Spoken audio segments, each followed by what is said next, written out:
All right. So we're going to do a little article by Leighton Woodhouse. This is via his public Substack.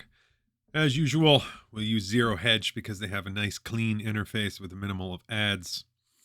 So there is no victory in this war. There are only bad and worse outcomes. So the question is it time to stop backing Ukraine? And I'm going to say yes, emphatically so. I mean, this image is repeated throughout the region.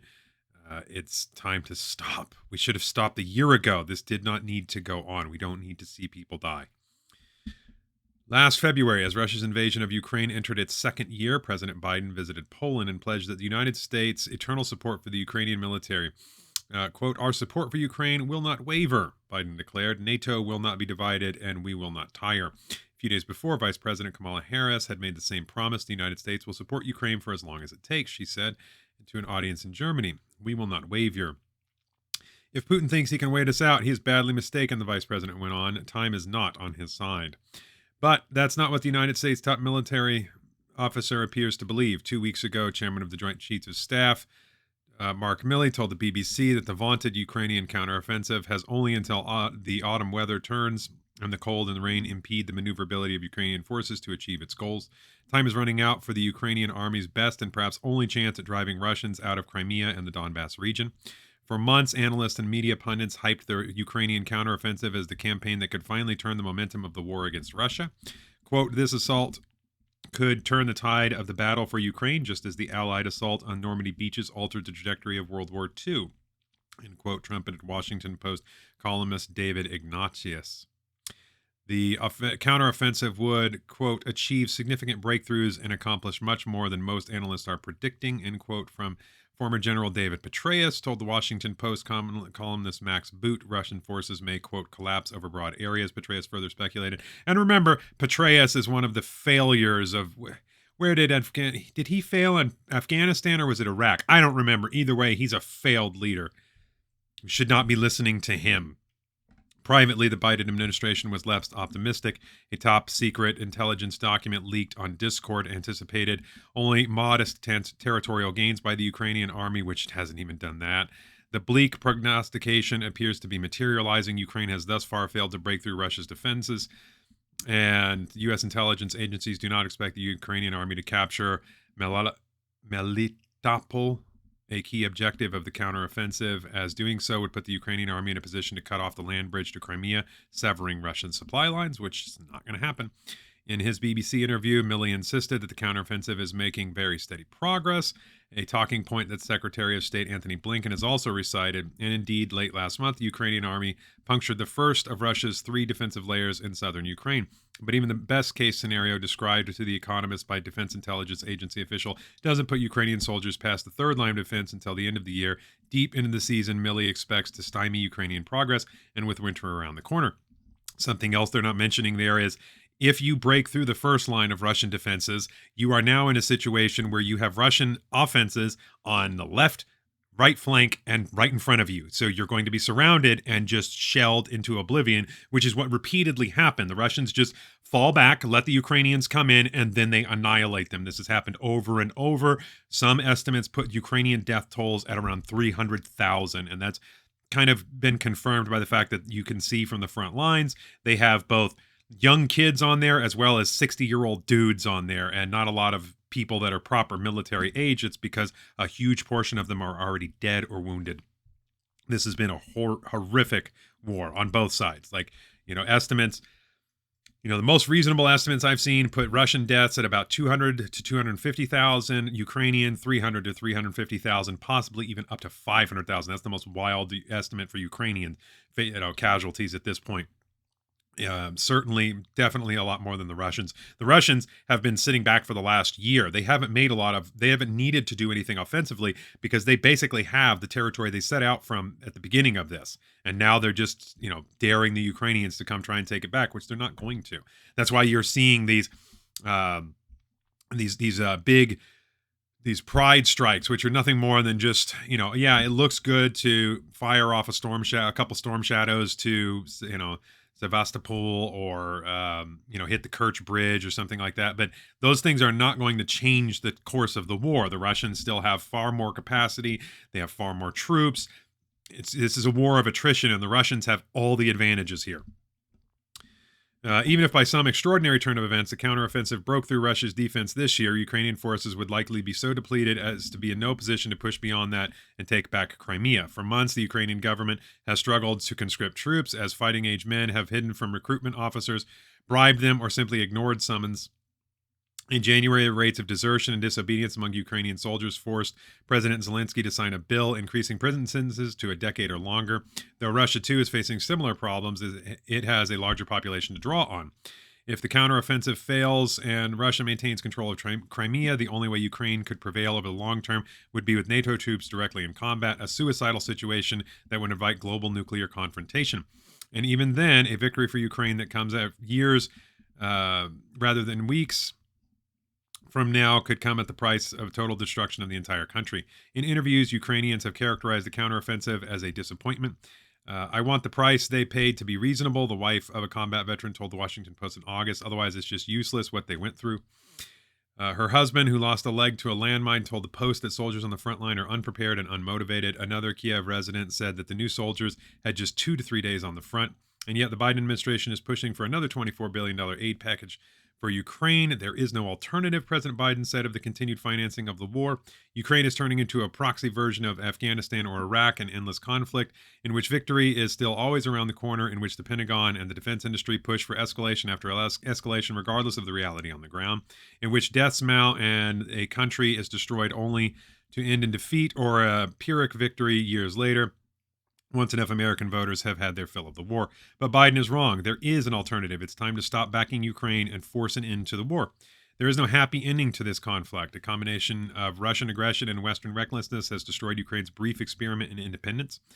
They really didn't have. It hasn't ever been an independent country. Ukraine is one of the most corrupt countries in the world. It has been corrupt since really its inception. And since the 90s, it's been ruled by oligarchs. They have had huge issues with it. It's not gotten any better. When Yakunovich got in there, one of the things he tried to do was try to go up against the oligarchs. That turned out not to work too well. Then the West came in, replaced him with Poroshenko, who did what Halliburton wanted, but did nothing to satisfy the Ukrainian people, which is why they voted him out, put in Zelensky, who is an actor, not a particularly liked one either. He's a comedian / actor, no real political experience, but they threw him in there because they were so tired of the corruption, and Zelensky turns out to be just as corrupt as the others. So nothing has changed on the ground there. If the current counteroffensive fails, as it seems likely to, there will be no good options for the country. Either Ukraine will be partitioned now under one peace treaty, or it will be partitioned in the future under another. And only after many more people have died and a great deal more destruction has wrought on Ukraine's infrastructure and economy. In either case, the country will revert back to its centuries-long struggle for national unification, with Russia playing its old historical role as the enemy of that project. This is the price Ukrainians will pay for peace, a price that both Russia and the United States have imposed on them, but the cost of further war will be much greater.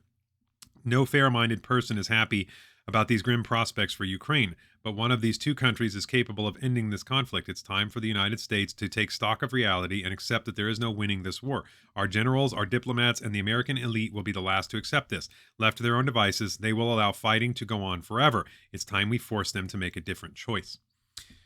So I would agree with that emphatically, because all we're doing is just going to have a whole bunch more Ukrainians die for no real, end that's going to benefit certainly not the United States or the EU. They can try and say all they want to that this is damaging or degrading Russia, but Russia isn't going to be defeated.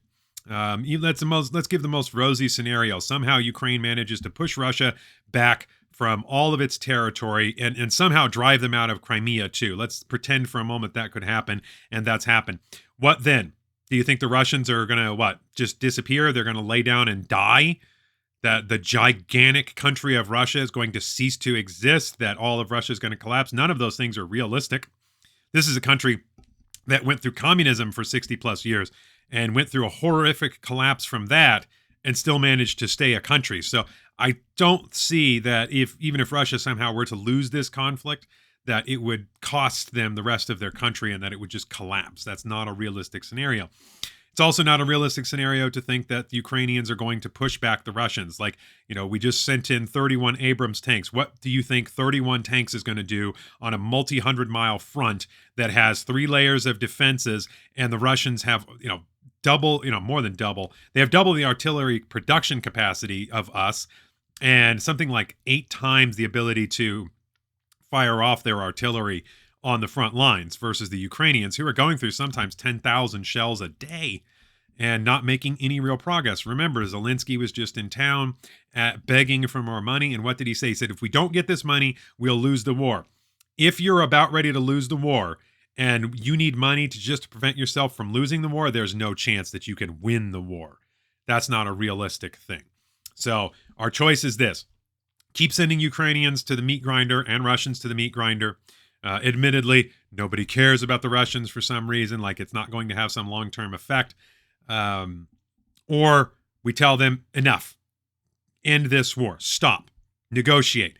This is the way it works with Russia. You get one deal, and then every time after that, they're going to offer less and less deal. This has historically been the case, and the Russians are willing to lose a lot more. They lost 20+ million fighting the Nazis. Oh, and by the way, we're now in a situation, thanks to to Canada honoring a Ukrainian Nazi who literally helped kill Poles. Now Poland, by the way, wants to extradite that guy and charge him with crimes because he was definitely a war criminal. And the Canadian speaker, he resigned. So should Trudeau. He should definitely resign over that. He won't because he has no shame.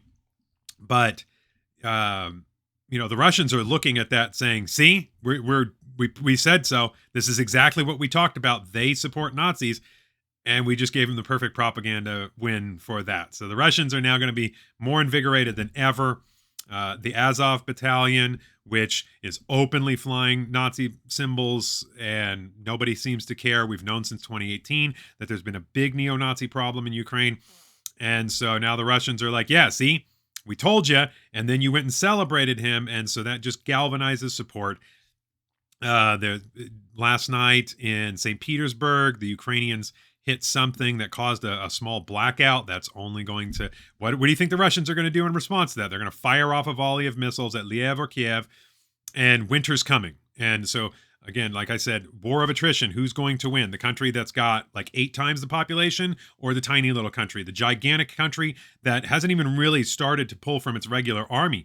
Part of the reason why Russia is maintaining their strong popular support for this war is Putin is able to pull troops from the far reaches of the empire to send into battle. And that's what he's doing, is he's not sending his regular ground forces in there. That's why he used Wagner. That's why he used various other PMCs. It's because he wants to minimize the collateral damage and minimize how much casualties he's getting, because he wants to keep his people on his side. And the less casualties that come from Moscow, St. Petersburg, and etc., the better it is for Putin to keep control of his people, which he's quite interested in doing. And their polling shows that he's still got 80+% support. So the Russians are fine as far as losing bodies are concerned. The story, the basic story goes with Russia, they don't even get started in a war until 1 million are dead. So this is not out of the norm for a Russian conflict. They typically start off poorly, and then they grind themselves out to an ugly victory, which is what we're seeing with this. And it does not seem to me that we're going to see anything other than more Ukrainians dead and potentially more loss of territory if we don't find a way to end this soon. Of course, obviously in the West, we're interested, since we don't have Afghanistan to support the military-industrial complex anymore. We now have this new conflict to keep spending money on endlessly. We've already spent 118 billion plus more. And remember, we're financing not just their war effort, but we're also financing their farmers, and we're going to start pressuring them to use our GMO crops. Big surprise there. The Clintons are getting involved. BlackRock's getting involved. We have a new colony is basically what is going on here.